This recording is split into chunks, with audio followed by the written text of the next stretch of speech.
Looking at the running back room, you can find a couple questions there, but the one big one is, can Alvin Kamara still carry the offense through the running game? The short answer right now is yes, because he has to. A deep and talented running back room as we have, there's just not a lot of proven options behind him. I'm Tim. Let's talk Saints. When we look at the running back depth chart, it's crowded with possibilities because you got Alvin Kamara's number one guy. He's the alpha dog. We pretty much know that. But everybody after him, it's a it's a field of possibilities. It's seven guys that all of them can bring something to the table. All of them have a chance, but they're all question marks right now as far as making the team, much less getting actual touches in game time and bringing the production we're going to need from throughout the depth chart at that position. Signing Cam Akers last week, kind of an indicator that yeah, we still have some work to do in that room. Like you said, and it really breaks down into three categories. It's the veterans, it's the rookies, and it's the two guys that I kind of call near rookies, but not really. But just going through, you want to look at the veterans first. Um, Alvin, like I said, alpha dog, no real concerns there other than he's getting older. Now, it wasn't too long ago that basically the NFL way of thinking was running back hits age 27, you're thinking about moving on from him because normally you don't see production after that age. Wasn't always true, but that was kind of their magic number. That number's moved closer to 30, in part because of guys like Alvin Kamara, this kind of new breed of running back. One of the reasons why I think running back is coming back into vogue in the NFL is because teams have kind of gotten away from stressing the running back just because they figured most guys wouldn't even make it through their first contract, much less get a second one. Alvin, Derrick Henry, there's a list of them out there right now that have just blown that all up. But what they don't know is, because this is really the first group, other than occasionally some outliers in past years that made it to this point in their career, you don't know how much more they have. So in the back of your mind, you're thinking, if it happens where Father Time catches up, it's really hard on running backs because typically, very rarely does it not happen this way, that when they start slowing down, it's like that. They just there's examples, famous ones like Sean Alexander, up and down the league.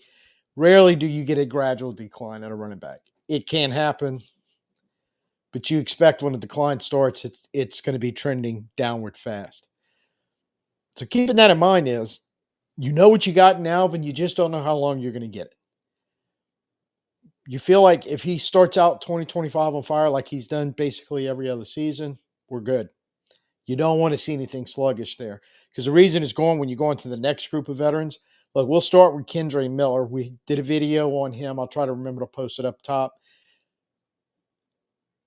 He it's the injury issue that we talk about all the time with him. There's the rightfully so, the struggle even when he was healthy on the field, learning an offense and to knowing when to line up or missing protection when he was called on to protect in passing situations. There's been this kind of running theme with him in his first 2 years where these little stories kind of pop up about him. And they show up on film too, quite honestly. But the thing is, with his ability, the ability with what he does best, you can't teach. You can't teach that slippery explosive that he can have around potential tacklers where they just have a hard time getting to the ground, much less being able to get through very small holes in an offensive line with a burst and winding up downfield, and the balance to kind of always falling forward on his hit. So he rarely goes down easy, and he has a bit of explosion. It's two things that are really tough to teach to a running back, but not enough necessarily to offset the fact the injury issue and the ability to do what he needs to do to be at the top of the depth chart and always involved in the offense. So it's going to be kind of up to him to work some of this out.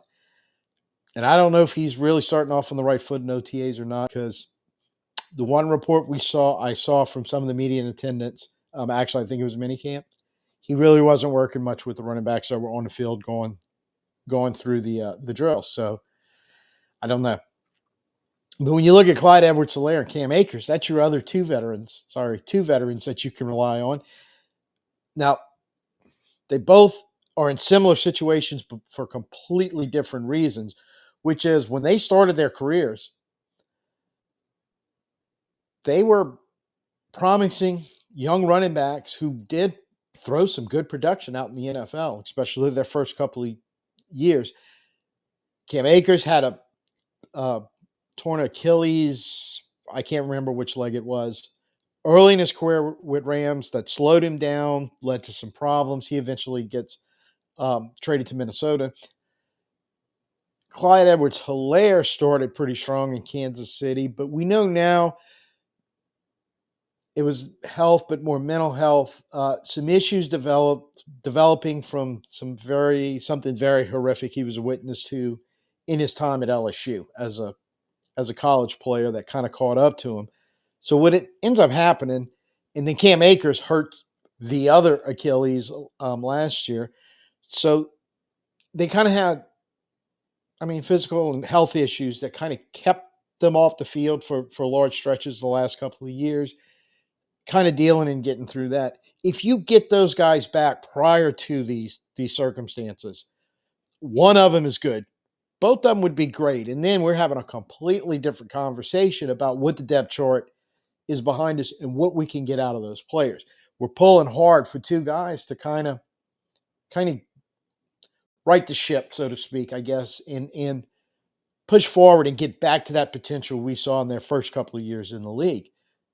But just the honesty of the situation is you just don't know if you're going to be able to do that, and you probably really won't find out preseason and into the regular season whether they make the 53 and are able to get in there and do anything.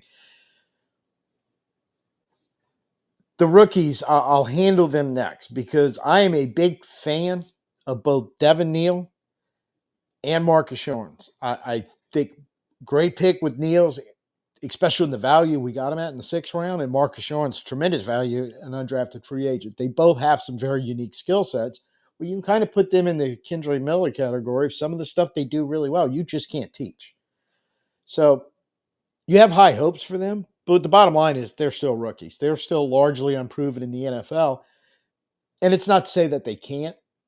We see rookies all the time. Alvin was one who, with it by week 3, had established himself the guy. They have the possibility of doing that too.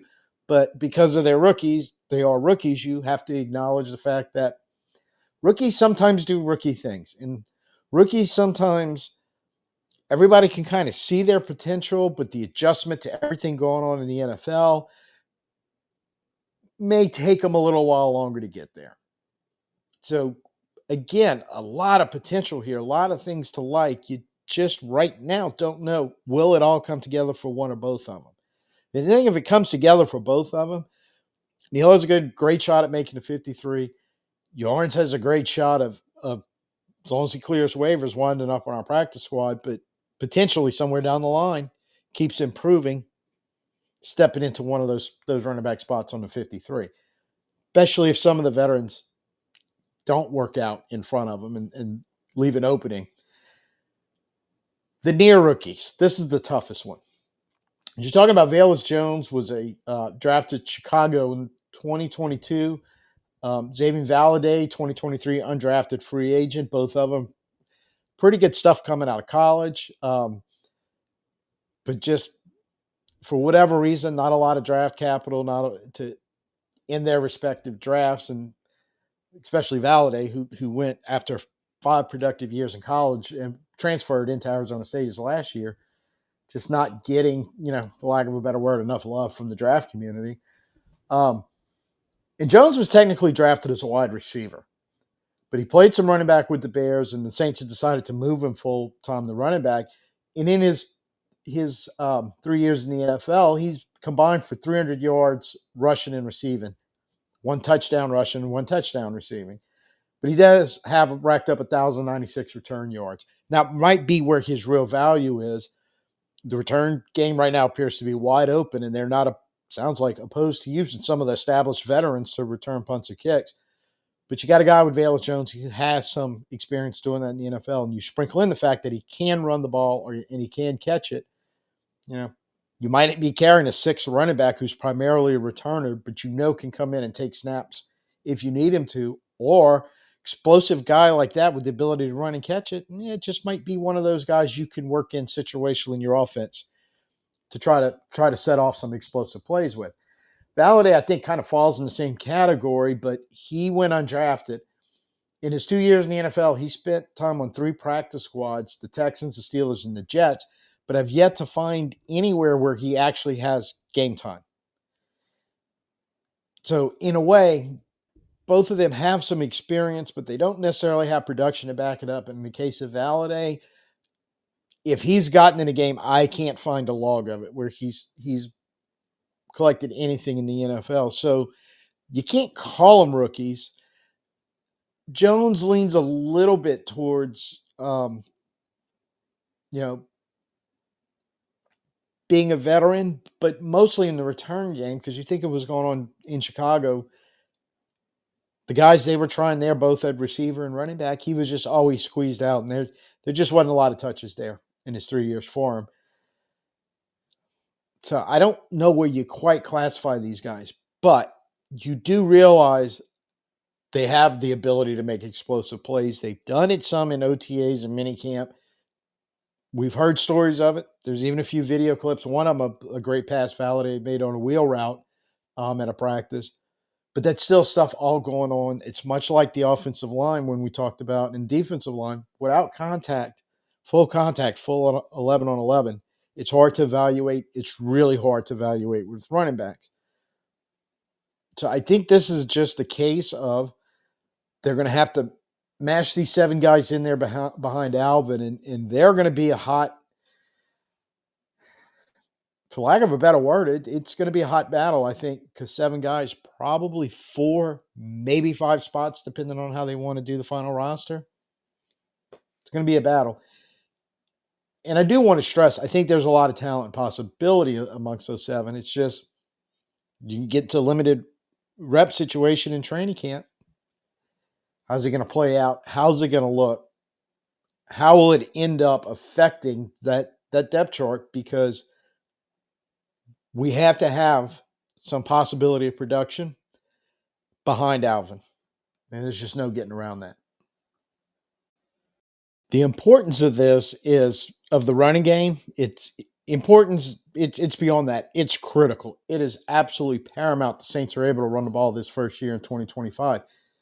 There are teams out there who have the quarterback situation where the quarterbacks can either, you look at the top end guys, either they're doing some of the running themselves or they're so good in the passing game, they can throw the ball to establish the running game, which is a very hard thing to do in the modern NFL. I don't think we can rely on that from our quarterback situation. I mean, even the likelihood of Rattler or Shuck getting to the point, especially early in the season, once we kick it off in September, of being over to kind of take over a game enough to be effective if your running game gets shut down. Look, it could happen, but I would put that probability just slightly ahead of 0% chance. In fact, you don't even want to go down that route and find out the hard way whether they can do it or not. So any meaningful success on the football field this year from the Saints is going to have to start with the ability to run the football. No big secret. I think everybody on the planet knows this. But the relevance of it is they have to keep that offense on the field, and they have to keep it ahead of the chains. So, I mean, first down, you run the ball. It's a lot like last year. You need good yards on first down when you're going to run it. And the reason why you need to keep pushing it forward, staying behind the chains, getting in those 2nd and 6s and those 3rd and less than 3s, ability for play action and RPOs to come in. It's going to be a big component of this running game. It was huge in Philly with Kellen Moore, and he has admitted several times direct questioning and offered it up on his own. He expects to be able to throw the ball using play action and using the RPOs to keep teams off balance. A lot of NFL teams have that strategy. We struggled with trying to do it the last couple of years, but I think now we're really serious going, no, run the ball, play action, have RPOs part of your game. Try to stay away from that high pressure situation you're going to get from the defense when the down and distance is long and they know you're throwing the ball. Now, go back to something Eric McCoy said in an interview last year. It's as simple as this. When the other team knows you're throwing the ball, it is hard for five guys to pass protect. And that's how he put it. It is hard. Not impossible, but anything you can do to make it easier on those guys when you just have defenders pinning their ears back, wanting to go slam the quarterback on the ground, you got to do it. The running game is going to be part of that. If we let games turn into shootouts where we can't run the ball, we can't control time of possession, I can tell you right now, that offense is not going to have enough ammo to win many shootouts, if any at all. And again, the one thing, that's where the importance of the running game comes in. But it's also going to alleviate the pressure from the quarterbacks. That's true. Pressure from the offensive tackles who, as Eric McCoy said, it's hard. You're going to have a rookie and a second-year guy manning that stuff. And if I'm a defensive coordinator and I'm looking across that offensive line as we think it's going to be right now, I know where I'm sending the pressure right now until Fuaga and Banks prove they can handle it, and Rattler or Shuck, whoever's behind taking snaps, can deal with it and get the ball out of there. I'm going to avoid the McCoy Ruiz pinning scenario. To run the ball and keep out of those scenarios, or at least keep the option over where you can run the ball on third down and they can't do something like that. Going to help the young players that you're going to rely on in the offensive line. Now, I made a previous video about Taysom Hill, that if he manages to get healthy and get back early enough, the way he can affect defensive formations, and you can use him in play calling, even as decoy or to directly get the ball. Good, fast power runner. That's kind of what he's known for. It's an X factor. You can really keep defenses off balance, force them into a lot of stuff they don't want to do, like play base packages, base personnel, that sort of thing. Not really able to get into some of the exotic defenses that NFL teams like to do now. Go back and see what we were talking about on the Brandon Staley's 3-4 defense video. If you don't have Taysom, there may be, let's go back to the beginning of the conversation, somebody like Velus Jones or Xazavian Valladay may be able to be their own X factor in a different way, not the big nasty power running that you would get from Taysom, but two guys that could run, catch, do a lot of different things in the offense, and maybe have the ability that they're on the field with an Alvin or with a Kendre or Clyde or whoever's going to be that second running back, help you tilt the field that way. But if you can't run the ball, none of them can do you any good in some type of X factor out of some type of, I hate the word gadget because I don't think it's gadget. I think it's designed specifically for guys like that to really focus in on what they do best to put pressure on the defense and try to keep the defense from forcing you to do what they want, where now we're going to force the defense to do what we want them to do. So, there's no way that you can talk about meaningful production without putting it this way. This is the expectation, because normally meaningful production in my mind would mean, hey, you're winning way more games than you're losing. And ultimately, if we get into that situation, that means things are way ahead of schedule in this first year of the rebuild. But the way I'm looking at it right now, that meaningful production, and again, why it's important to the running game, if I see an effective running game, even if we're going to struggle to do some of the other things on offense or some of the things we're trying to implement on defense, and the overall record isn't great, an established running game, building that offensive line with those 5 guys, enough to say, okay, we know we've got that part figured out. And especially if you have to reconcile to yourself that there is the possibility that Alvin's last year will be 2025. Whether he retires, whether we move on for him for any of a number of reasons, and we're kind of in the position now where we can move on from veterans like Alvin if we want to or need to. You're going to have somebody ready to step in and fill in. It's going to have to come from some of these 7 or someone we bring in later. Because what you don't want to have is actually have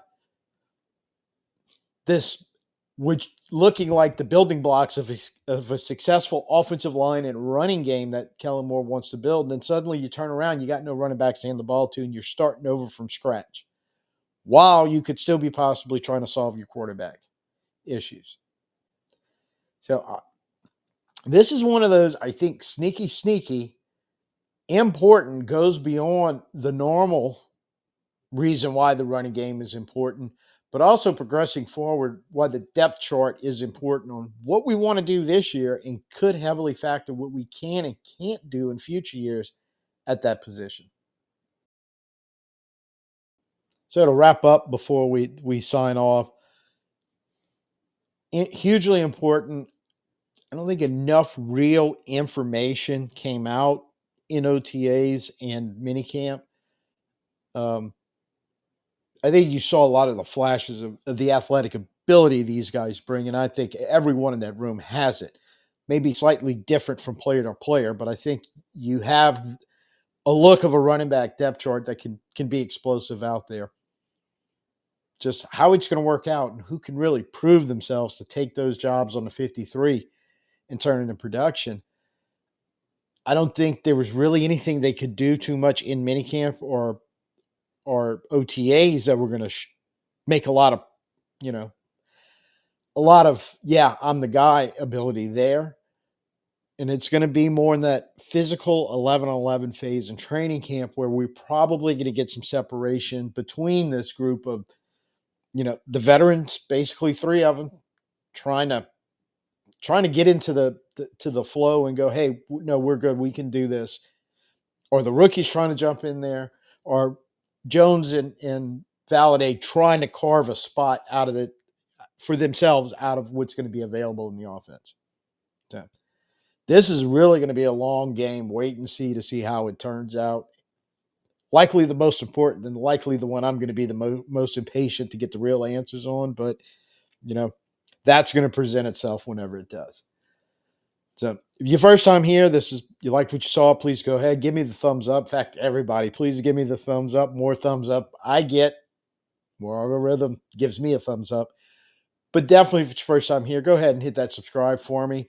We will keep coming out with content, which normally 3 times a week, but honestly, right now, a couple things going on to catch you up. In fact, you're probably going to be watching this video as the extended family and myself are going to be headed west for about a week-long vacation, because I imagine this is going to come out somewhere on the 23rd, 24th of June. I don't really know yet, but I know it's going to be in that vicinity. And the other thing, I don't know what the next video is going to be on, but we'll probably be on some schedule of 2 a week until we get closer to training camp, when everything ratchets up because Saints players, coaches, staff, some of the media covering them, some of the podcasters like me, all looking at it and going, yeah, spend some time with the family, take a little break, because getting into the middle of the end of June is really going to ratchet up. So I would like to give you the preview of what the next video is. I honestly don't know, because I'm kind of pre-recording these more than 1 day in advance, which I normally do, just because I will be taking a little break next week. So until I see you next time, I'm Tim. Peace out, and who dat.